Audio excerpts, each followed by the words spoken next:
Recientemente se ha hablado acerca de la decadencia de los juegos de terror y cómo se han convertido en una basura por culpa de FNAF, o eso es lo que se habla, así que, pongámonos en situación y veamos tanto el pasado como el estado actual de los videojuegos de terror y veamos qué le hizo FNAF al terror.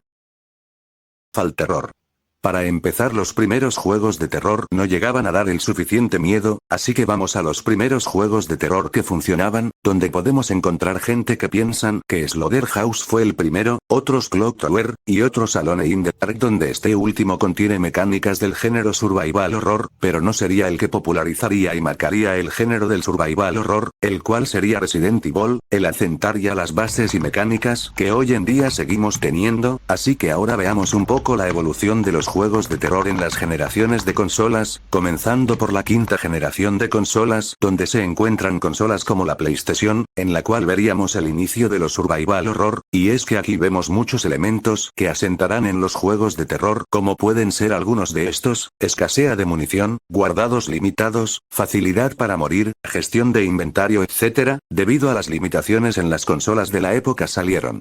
juegos como son los Resident Evil y Silent Hill, pasando a la siguiente generación, la cual para muchos es la mejor época para los buenos survival horror, en la cual puedo estar de acuerdo ya que salen los mejores juegos de sus franquicias tales como Resident Evil 4, Project Zero, Silent Hill 2, A Hunting Ground y Bahamut, y en la séptima generación podemos observar el fin de los juegos de terror ya que lo que predomina en esta época fueron los shooters y hubieron muy pocos juegos de terror como Dead Space o los FIAR, ya que los juegos de terror no eran tan rentables pues estos siempre han sido de nicho, básicamente están hechos para un público en específico pues muchas personas que he llegado a ver cada vez que ven un juego de terror se ponen nerviosos y temblorosos, incluyéndome ya que a veces me dan miedo los juegos de terror XD, es por esto que los juegos de terror alejan al público centrándose en público más concreto. Esto se ve reflejado en las ventas de los juegos de terror, por ejemplo Dead Space vendió un poco, Silent Hill vendió aproximadamente 2 millones de unidades y el Resident Evil vendió más de 2,5 millones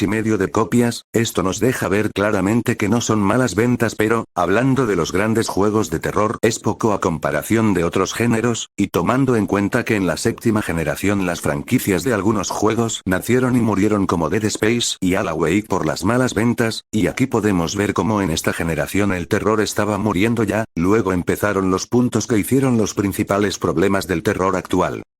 Más los principales dos problemas fueron dados a gracias a YouTube y a la explotación, así que empecemos con el segundo. Luego salieron juegos como Amnesia, Outlast o Slenderman, los cuales son buenos juegos teniendo algunos de ellos mecánicas como el movimiento constante y la exploración, pero el problema sería que las demás personas comenzarían a replicarlos tanto que la esencia de los mismos se vería sobreexplotada, haciendo que no haya algo interesante realmente, y aquí es donde entra FNAF, pero antes de eso tomemos una pausa y hablemos sobre el primer punto, los youtubers, ya que cuando explotó YouTube a la gente se le hizo muy divertido ver a otra gente, ya es divertido ver a los youtubers cagándose de miedo, es por esto que los juegos dejaron de dar verdaderamente miedo y comenzaron a buscar la viralidad, tanto que los juegos comenzaron a copiar unos a otros en sus mecánicas y recursos, siendo lo único que importe la viralidad, convirtiéndose en un cascarón vacía que busca ser lo más viral posible. Dentro de todo eso los juegos de terror seguían decayendo aún más hasta que llegaría Créase FNAF fue revolucionario para su época, pues era algo totalmente diferente a lo que teníamos acostumbrado. Pasamos de estar en constante movimiento mientras nos perseguía el bicho a estar quietos, con recursos limitados, y a estar atentos, generando así una gran atmósfera, siendo visibles en las primeras 4 entregas, en especial la cuarta, donde tenemos que estar muy atentos a todos los sonidos. Sin embargo, el problema de FNAF sería que su gameplay no nos da muchos detalles acerca de la historia, todo que a especulación de la persona y claro de los youtubers sacando teorías del lore, y este es uno de los problemas, la viralidad, ya que está hecho para que sea divertido de ver, y divertido de sacar teorías, siendo que todos los juegos posteriores tomarían esto, ya que hace que el terror entre comillas esté a un mayor público, hasta para niños mecos, terminando con lo revolucionario que era FNAF en un principio, teniendo juegos como Puppy Playtime que copian lo mismo, en donde apuntan a todo público, sacrificando el terror porque un ocasional screamer no es un gran terror que digamos los youtubers lo jueguen para obtener más ganancias. Entonces, ¿FNAF mató al terror?